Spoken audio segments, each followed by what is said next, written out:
د بلخ ولسوالۍ د پوهنې امیر د معلوماتو له مخې دغه رقابتي ازموینه د بلخ ولایت د اطلاعاتو فرهنګ او د پوهنې ریاستونو لخوا د دې خاورې د ماشومانو د اسلامي افکارو د لوړولو او هغوی ته د اسلام په اړه د کافي پوهاوي په موخه په لاره اچول شوې وه څو د ښوونځیو زده کوونکي د دیني او اسلامي تعلیماتو ښه پوهه ولري.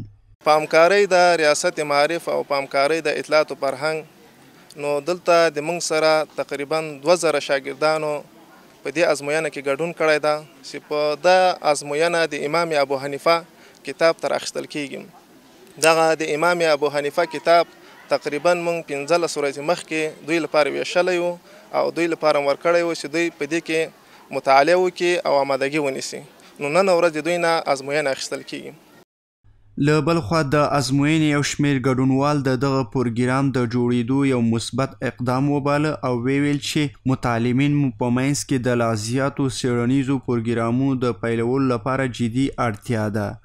امتحان زموږ نن د تفسیر د امام ابو حنیفه کتاب و د هغه په باره کې موږ ته لپاره ډېر ګټور ثابت شو. ډېر زیات معلومات هم د امام رحمت الله علیه په باره کې ترلاسه کړل. دغه کتاب نه درباره امام ابو حنیفه رحمت الله علیه بسیار چیزهای زیاد یاد گرفتیم و علم خود را پیش بردیم، علم آموختیم.